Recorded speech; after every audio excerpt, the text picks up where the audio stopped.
Hello दोस्तों, आपका स्वागत है मेरे यूट्यूब चैनल पढ़ने की कला पर। दोस्तों, आज हम AIBE लो स्टूडेंट्स एलिजिबिलिटी डिटेल्स लेकर आए हैं। दोस्तों, जो बार काउंसिल ऑफ इंडिया का जो एग्ज़ाम है उसके लिए कौन कौन एलिजिबल है और कौन नहीं है, आज हम उसके बारे में चर्चा करेंगे। तो BCI की तरफ से गाइडलाइन आ चुकी है, तो आइए समझने का प्रयास करते हैं। तो यहाँ देखते हैं, सबसे पहले जो एलिजिबल लिखा हुआ है, eligibility of final year law students without backlog. मतलब क्या कह रहा है ये, देखिए समझने का प्रयास करते हैं।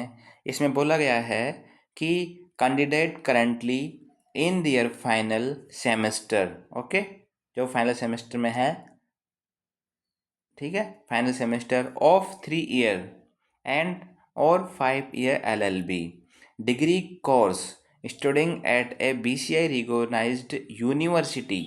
ठीक है, मतलब जो स्टूडेंट या 3 वर्ष का जो LLB कोर्स है उसमें हो, या फिर जो BA LLB 5 ईयर का होता है उसके फाइनल सेमेस्टर में हो, ठीक है, डिग्री कोर्स कर रहा हो, तथा वह BCI की जो गाइडलाइन है, जो BCI से रिकॉग्नाइज्ड जो यूनिवर्सिटी है या जो कॉलेज है वो BCI से अप्रूव्ड होनी चाहिए।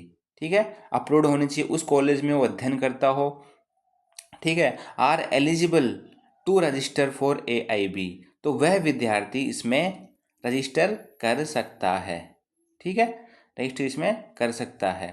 These candidates must have no backlog for from previous semester to qualify. मतलब जो बच्चा अंतिम सेमेस्टर में है, जो BA LLB 5 ईयर कोर्स के अंतिम सेमेस्टर में है, जो 3 ईयर LLB कोर्स है उसके लास्ट सेमेस्टर में है, या फिर जो लास्ट ईयर में है, ठीक है, वो इसके लिए एलिजिबल है। बट उसके कोई बैकलॉग नहीं होनी चाहिए, उसके फर्स्ट ईयर और सेकेंड ईयर में कोई बैकलॉग नहीं होनी चाहिए। उसको BA LLB 5 ईयर कोर्स में पीछे की कोई भी बैकलॉग है उसकी नहीं होनी चाहिए। वो सभी सेमेस्टर में वो पास आउट होना कंपलसरी है। ठीक है, तो ये फर्स्ट, जो बच्चे जिनके बैक नहीं है पिछले फर्स्ट ईयर सेकेंड ईयर में, तो वो इसके लिए एलिजिबल हैं। ठीक है, फिर सेकंड बात करते हैं, eligibility of lost graduate who have not obtained their degree. ठीक है, जिन बच्चों ने पास कर लिया है LLB को और उनको डिग्री प्राप्त नहीं हुई है, तो वह बच्चे भी इसके लिए एलिजिबल है। क्या बोला इसमें, LLB 3 year graduates and 5 year course who have passed out. ठीक है, जिन्होंने पास कर लिया है फ्रॉम BCI रिकॉग्नाइज यूनिवर्सिटी, मतलब BCI से मान्यता प्राप्त यूनिवर्सिटी और कॉलेज से, ठीक है, with BCI university, but who have not yet obtain, मतलब जिन्होंने अभी तक देयर डिग्री, अभी तक अपनी डिग्री प्राप्त नहीं करी है, आर ऑल्सो एलिजिबल, देखिए यहाँ पे साफ लिखा हुआ है, are also eligible to apply for AIB। ठीक है, this includes graduates who have completed their course or awaiting degree conferral. ठीक है, मतलब जिन बच्चों की डिग्री अभी तक नहीं आई है यूनिवर्सिटी की तरफ से, तो वह बच्चे भी इसमें एलिजिबल हैं, वो भी BCI का फॉर्म भर सकते हैं।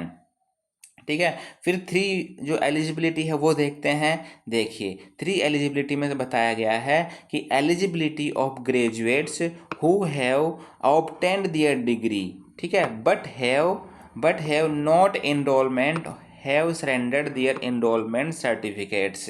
मतलब क्या कह रहा है, जिन बच्चों ने ग्रेजुएशन कर ली है, जिन बच्चों ने LLB पास कर ली है, डिग्री भी उनको आ गई है, लेकिन उन्होंने एनरोलमेंट नहीं करा रखा है। कहाँ पे, जो एडवोकेट्स बार एसोसिएशन है उसमें एनरोलमेंट नहीं करा रखा है, उन्होंने अपना जो एनरोलमेंट सर्टिफिकेट उसको सरेंडर कर दिया है, वो भी इसके लिए एलिजिबल है। अब क्या बोला है BCI की गाइडलाइन में, candidates who have obtained their LLB degree from BCI recognised university और BCI approved college but have not, देखो, but have not enrolled with any state bar council. ठीक है, बट उन्होंने क्या कि बार काउंसिल में रजिस्ट्रेशन नहीं करवा रखा अपना, as well as those who had enrolled but have surrendered their enrolment certificate. लेकिन जिन बच्चों ने बीसीआई के अंदर जो स्टेट बार काउंसिल है उसमें रजिस्ट्रेशन करा रखा है, लेकिन उन्होंने अपना जो रजिस्ट्रेशन सर्टिफिकेट है उसको सरेंडर कर दिया है, are also eligible to apply, तो वो बच्चे भी इसके लिए एलिजिबल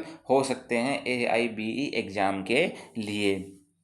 अब इसमें फोर्थ क्या दे रखा है इसने, in eligibility based on non recognition. ठीक है, इसमें क्या बोला गया है कि any candidate whether currently a student और ए ग्रेजुएट, मतलब जो बच्चा है जो या तो स्टूडेंट है, ठीक है, या फिर उसने ग्रेजुएट कर लिया है, ठीक है, हु इज स्टडिंग और has passed out from university, जो बच्चा पढ़ रहा है या जिसने पास्ड आउट कर लिया है यूनिवर्सिटी या कॉलेज को, that is not recognised approved by Bar Council of India, मतलब जो कॉलेज या जो स्कूल या जो विद्यालय है वह बार काउंसिल ऑफ इंडिया से अप्रूव्ड नहीं है, विल नॉट बी एलिजिबल, जो वह बच्चा एलिजिबल नहीं होगा अपीयर फॉर AIB एग्ज़ाम, वो बच्चा AIB के एग्ज़ाम के लिए अपीयर नहीं होगा। It is the responsibility of the candidates to ensure their educational institute is duly recognised by BCI, तो यह बच्चों की जिम्मेदारी है, यह स्टूडेंट की जिम्मेदारी है कि वह पता करे कि जो उनकी कॉलेज है, जो उनकी यूनिवर्सिटी है, वह बार काउंसिल ऑफ इंडिया से रिकॉग्नाइज्ड होनी चाहिए, उनसे रिकॉग्नाइज्ड होनी चाहिए। अगर वो रिकॉग्नाइज्ड नहीं है तो वो बच्चे AIBE एग्ज़ाम को उसके लिए रजिस्ट्रेशन नहीं करवा सकते। फिर नीचे क्या लिखा हुआ है देखिए, candidates fulfilling these conditions can register for AIB exam starting from 29 सितंबर 2025, मतलब जो बच्चे हैं वो AIB रजिस्ट्रेशन का जो फॉर्म है वो 29 सितंबर से चालू कर सकते हैं, भर सकते हैं। The following undertaking and self attested, क्या लिखा हुआ है, फॉलोइंग अंडरटेकिंग, मतलब जो नीचे जो अंडरटेकिंग दी गई है उसको self attested scan document must be submitted during the registration, जब आप रजिस्ट्रेशन करवाओगे AIB एग्ज़ाम का तो इस फॉर्मेट में नीचे जो अंडरटेकिंग दे रखी है, ये देखिए ये अंडरटेकिंग दे रखी है, इसको फिल आउट करके इसको भरकर आपको अपने सेल्फ अटेस्टेड करने के बाद, ये देखिए यहाँ पे सिग्नेचर ऑफ कैंडिडेट दे रखा है, नाम यहाँ पे सिग्नेचर ऑफ कैंडिडेट दे रखा है, देखिए यहाँ पे नाम दे रखा है, डेट प्लेस दे रखा है, फ़ोन नंबर ईमेल दे रखा है, ठीक है, यहाँ पे आपकी डिग्रियाँ लग जाएंगी, ठीक है, देखिए लेकिन मार्कशीट वगैरह दे रखी है, यहाँ पे सारी चीज़ें दे रखी हैं, ठीक है। फिर बाद में आपको क्या करना है, इसको सेल्फ अटेस्टेड करने के बाद में और फिर AIB जब एग्ज़ाम भरेंगे तो उस समय आपको इसको क्या करना पड़ेगा, अपलोड करना पड़ेगा, ठीक है, ये कंपलसरी है, ठीक है, ये मैंडेटरी है, कंपलसरी, इसको करना ही पड़ेगा। तो दोस्तों ये थी पूरी डिटेल वीडियो, फुल वीडियो देखने के लिए बहुत बहुत धन्यवाद। तो वीडियो अच्छी लगी हो तो प्लीज़ चैनल को सब्सक्राइब कर लीजिएगा, ज़्यादा से ज़्यादा लाइक कीजिएगा और शेयर ज़रूर कीजिएगा। Thank you so much, bye bye.